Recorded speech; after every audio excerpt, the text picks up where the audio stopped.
Welcome to this week's Monday Recharge. I'm your host, Jamilia Grier. Today we're diving deep into a topic close to my heart, resilience. How do we keep going when faced with life's challenges? I'll share some of my own stories and the lessons I've learned along the way.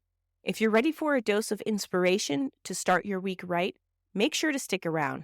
And hey, don't forget to visit JamiliaGrier.com and sign up for our newsletter for more personal insights and updates. You're listening to Barely Legal in Web3. I'm your host, Jamilia Grier. This podcast is an unapologetic look at what's happening in tech from a lawyer's perspective.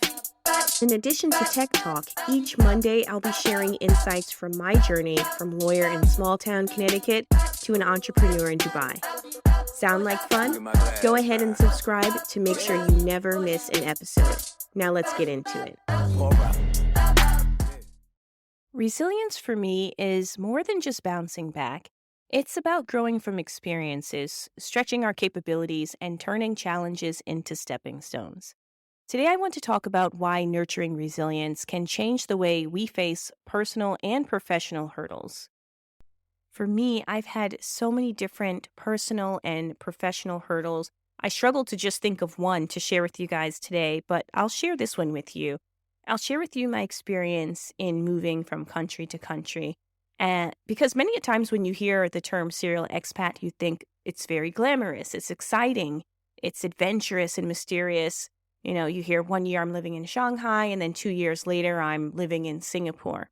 But I'll tell you that when I had to move from Shanghai at the start of COVID back in January, when the news was just coming out, it wasn't that I wanted to leave. It wasn't that I decided, I'm going to move out of Shanghai because I actually want to. It was the fact that we had heard from a doctor and we had heard from some other friends and contacts that there was something brewing in Wuhan. And so I had just had my daughter. She was 3 months old. We had just moved into a beautiful high-rise apartment in the middle of Shanghai, and I had a freezer stacked full of breast milk for my daughter, and everything was set up so perfectly at that point in time. But I had to move, and we essentially booked our tickets at like 4 a.m. in the morning, and I recall we just had to pack up what we could pack up and leave, because we knew that if we stayed, we would not be allowed to leave. We knew that the Chinese government would start restricting people traveling outside of China, and there would be travel restrictions in place. And so we made the decision that we did not want to experience COVID-19 while within China. We had the thought that we could actually outrun it. That was stupid.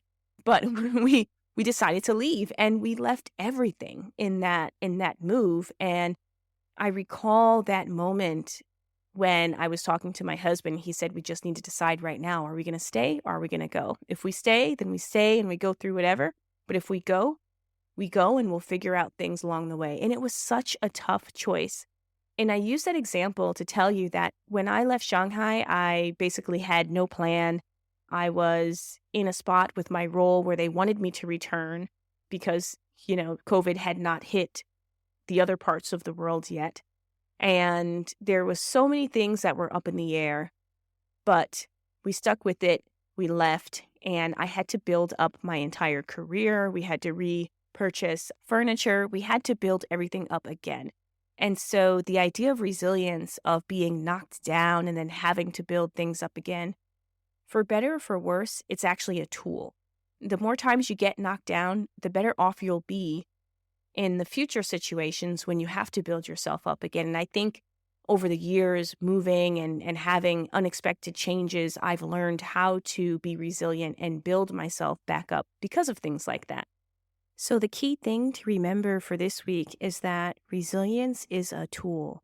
The only way to get better or to become more resilient is to exercise it. And the only way to exercise it is to go through experiences where you are knocked down and you have to get back up again.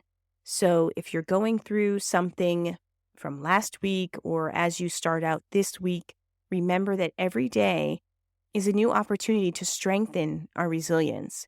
And what's worked for me is just identifying that, realizing it as you go through the thing that this is something that's going to make me more resilient. It's not fun going through it, that's for sure. But as you go through it, if you can just keep your mind on the fact that you are going through something that will make you more resilient, it's helpful. I hope sharing my journey today helps you see that resilience is within all of us. It's about finding our strength in our struggles while we're going through the thing, and then turning them into our greatest victories. So keep pushing, keep growing, and don't forget you're not alone on this journey. If you like today's Monday Recharge, for more stories and tips, head on over to JamiliaGrier.com and join our community by signing up for the newsletter. Let's stay connected and support each other. Thanks for joining me this Monday and have a resilient week ahead. I'll catch you next Monday for more Monday Recharge.